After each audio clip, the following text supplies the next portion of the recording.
I want to tell you about a moment that did not last very long, maybe 3 minutes, maybe less. The kind of moment that is easy to underestimate when you are inside it, because nothing about it looks significant from the outside.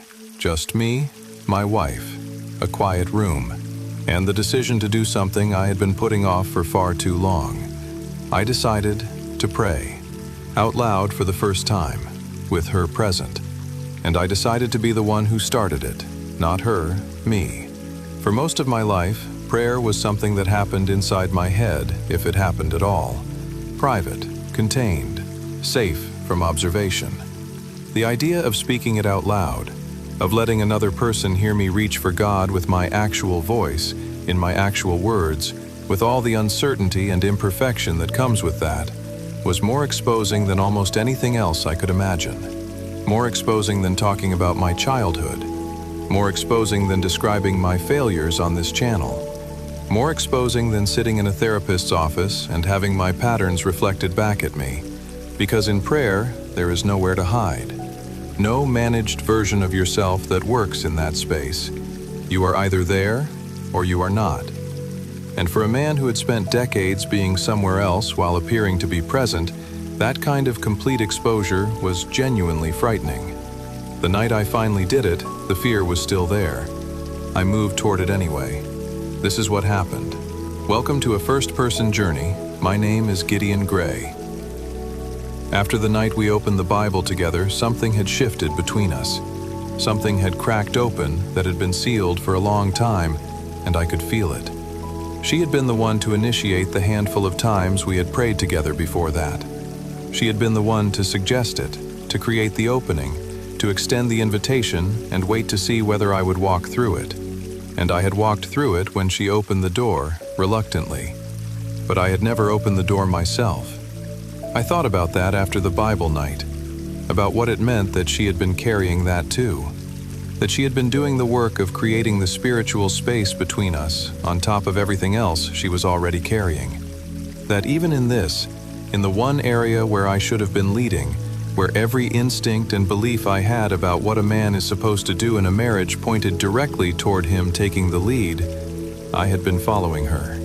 Or more accurately, I had been waiting for her to make it easy enough for me to follow. And that is not leadership.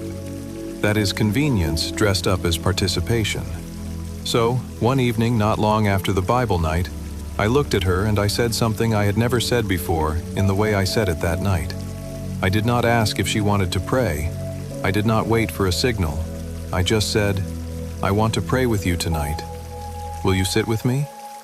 She looked at me for a moment, and then she sat down. And I had no idea what I was going to say. I did not know how to start. I am a grown man. I have spoken in front of people. I have handled situations that required confidence and composure. I have navigated professional conversations and difficult personal ones, and everything in between. And I sat there with my wife beside me, and I did not know how to begin a prayer. Not because I had never prayed before, but because I had never done it this way. Without a script, without a formula, without the distance of it being entirely private. I was about to speak words out loud to God with my wife as a witness, and I could feel every layer of my old defense system activating at once. That voice that says, "You are going to do this wrong." That voice that says, "She is watching, and she will see how unprepared you are." That voice that says, "You should have thought about what you were going to say before you opened your mouth." I sat with all of those voices for a moment. And then I did something I was not accustomed to doing. I started anyway. The first word came out quieter than I expected, like something that had been stored somewhere and was not used to being released. And the second word came after it. And then something happened that I had not planned for and could not have predicted.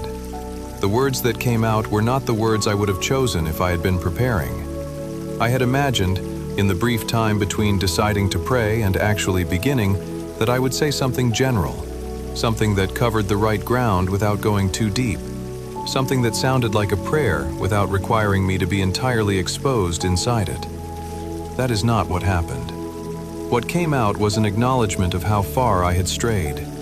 Not as a confession I had rehearsed, but as something that surfaced from a place I had not given full access to in a very long time.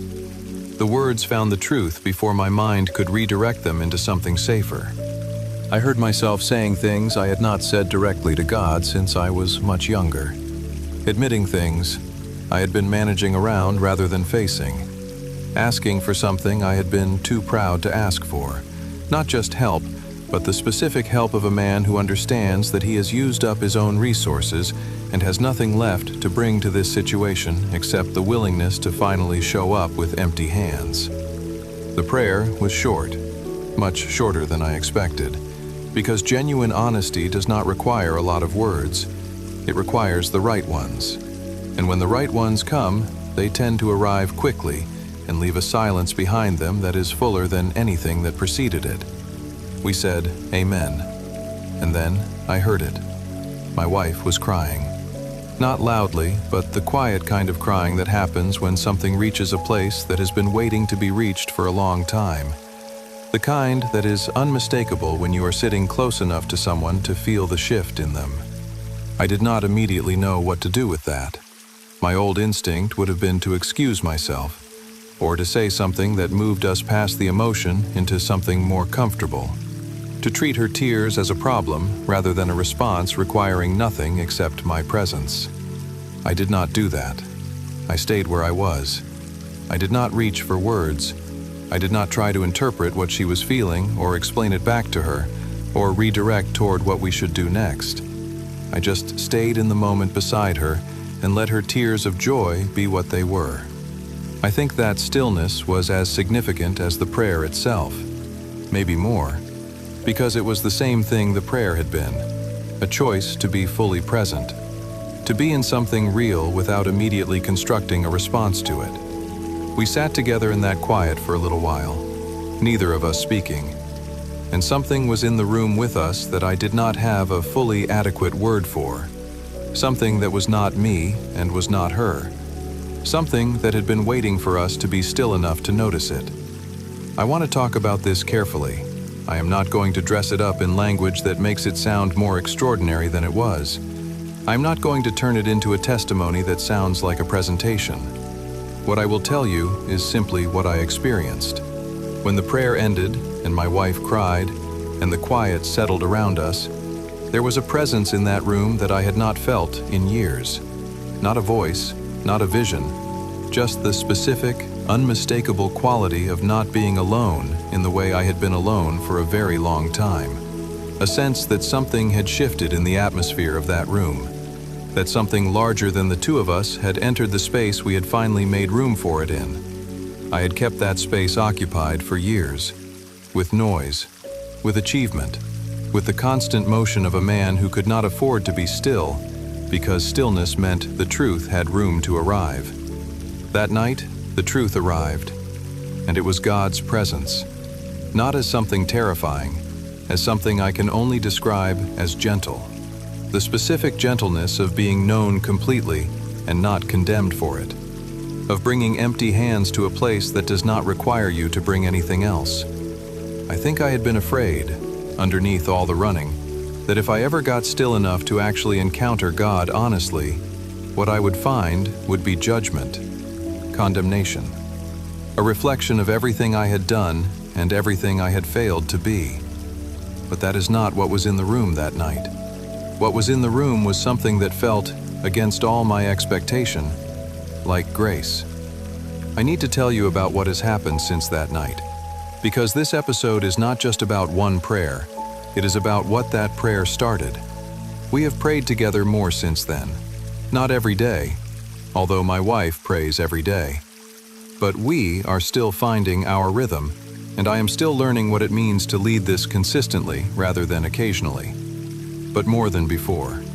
And the difference between praying together when she initiates and praying together when I do is something I feel each time. When I am the one who starts it, something in her posture changes. Something relaxes, not immediately, but over the course of the prayer, like a person who has been holding tension in their body and who finds, in the act of being covered by something, that they can finally put some of it down. I had not understood before what it cost her to always be the one extending the invitation into a spiritual space. What it communicated, without either of us naming it, when I consistently waited for her to open that door. That she was alone in wanting this. That the spiritual life of our marriage was something she cared about and I tolerated. I did not want that to be the truth, but it was the truth. And now, I am working to make it something different. Prayer is doing something between us that I cannot fully explain and do not need to. It is creating a space where neither of us is running, where the damage is acknowledged without being rehearsed, where what we are asking for is bigger than what either of us can provide, and we both know it. That shared knowing that we are both bringing our limitations to the same place and asking the same source for what we cannot give each other is building something between us that years of effort alone could not build. I wish I had started sooner. I say that without the guilt I would have carried it with before, just as a plain acknowledgement of something true. But I started. And starting, even late, is everything. I want to speak to you as someone who has arrived at a place of spiritual confidence, as someone who sat down 3 minutes ago in the metaphorical sense and stumbled through the first words of something I should have started years earlier. If you believe in God, even with doubts, even with a faith that has gaps in it the size of the life you have been living, and you have never prayed out loud with the woman you are supposed to be covering, I need you to hear something. She has noticed. She has felt the absence of it. She may not have said it directly, but it is registered in her in the same way all the other absences have registered. As a place where you were supposed to be present and were not. You do not need to have the right words. I did not have the right words, and I still don't. What came out was brief and honest in ways I did not plan for, and that honesty was exactly what made it real. You do not need to feel ready. I was not ready. The fear was present the entire time. I prayed through the fear rather than waiting for it to leave. And you do not need to wait for her to create the opening one more time. She has been creating openings. She is tired of creating openings. It is your turn to walk through one that you made yourself. Tonight. Not when the timing is better. Not when things feel more settled between you. Tonight. Look at her and say, I want to pray with you. Will you sit with me? Then sit down. Open your mouth and let whatever is actually true come out. That is the whole of it. That is all it takes. And feeling God's presence in the room when you are done will be worth every uncomfortable second of getting there. I spent years managing my spiritual life the same way I managed everything else. Privately, carefully, in a way that required nothing vulnerable of me and offered nothing real to anyone else. 3 minutes of stumbling, honest, out-loud prayer with my wife in the room did more for the space between us than years of that management ever did. There is a version of your marriage that exists on the other side of that kind of vulnerability. A version that neither of you can build alone because it requires both of you to bring your emptiness to the same place at the same time and ask for something neither of you can manufacture. That version of your marriage is available. And always remember that. Your story is still being written.